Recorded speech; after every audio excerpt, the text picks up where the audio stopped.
What if every decision you've ever made, every crossroads, every turning point, every life-altering choice was never really yours to begin with?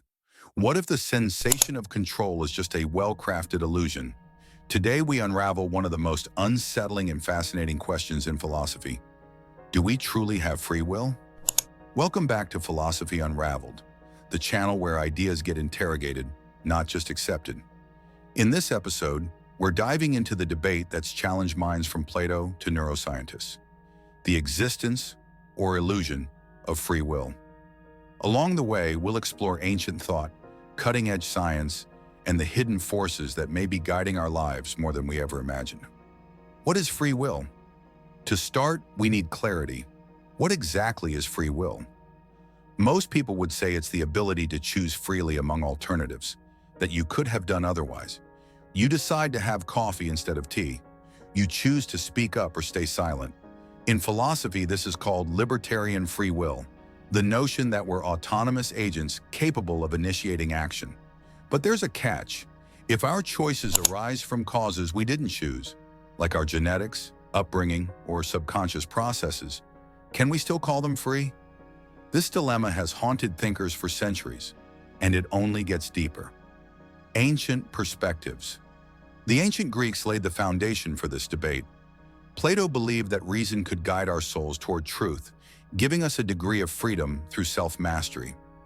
Aristotle, on the other hand, introduced the concept of voluntary action.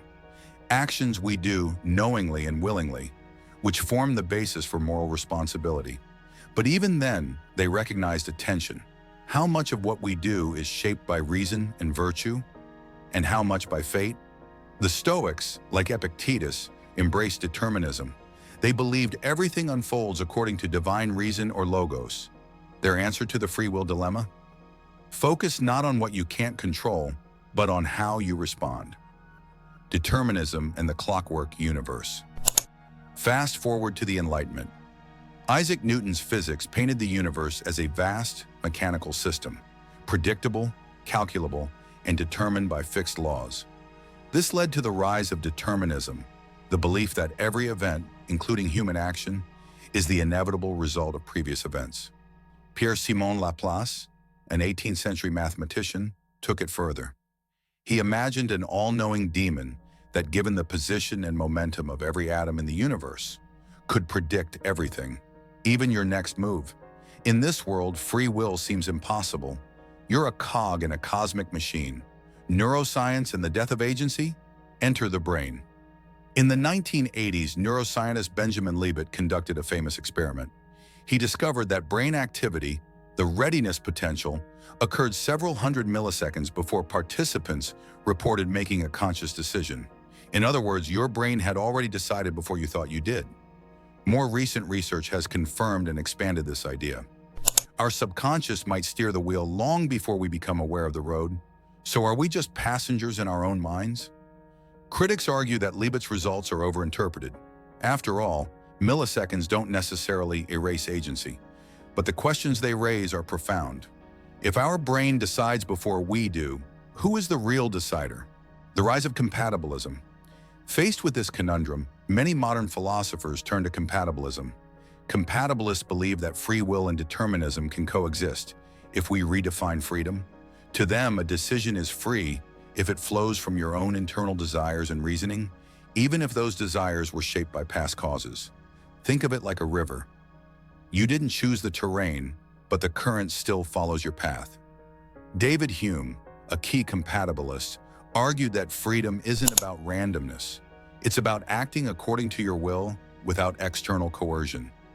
You might be shaped by your past, but if you're not being forced or manipulated, you're still responsible. Is this satisfying? That depends on how you define free. The case for hard determinism. Some philosophers reject compatibilism entirely.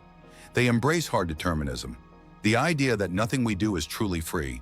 Our choices are the outcome of biology, culture, and experience. End of story. Sam Harris, a contemporary philosopher and neuroscientist, argues that free will is an illusion, and a dangerous one. According to him, realizing we don't have it can lead to greater compassion. If people aren't truly responsible for their actions, then punishment should be less about retribution and more about rehabilitation and protection. It's a radical view, but it forces us to reconsider the very foundations of justice. Real-life implications. Why does this matter? Because our belief in free will shapes everything, from how we punish criminals to how we judge ourselves. If someone fails in life, do we blame them? Or do we ask what shaped their circumstances? If a person succeeds, how much is due to talent and effort, and how much to luck? Studies show that belief in free will affects empathy, generosity, and even workplace behavior. People who reject free will tend to be more forgiving of others, but sometimes less motivated themselves. So what's the balance? Can we reject ultimate freedom while still holding people accountable? A personal thought experiment. Take a moment. Think about the last major decision you made. Maybe it was who to date, what job to take, where to live. Now rewind. Ask yourself, why did you choose that option? What influenced you? Your parents' advice? A childhood memory? A book you read? Trace it back far enough and you may find that the roots of your decision were planted long before you thought you were choosing freely. And yet, you felt like you chose. That feeling matters. So do we have free will? Maybe not in the absolute sense, but perhaps the more important question is this: how should we live knowing what we know? Whether free will is real or not, the pursuit of meaning, virtue, and understanding remains very much within our reach. In the end, we may not control the hand we're dealt, but we still have a say in how we play it. What's your take? Do you believe in free will, compatibilism, or determinism?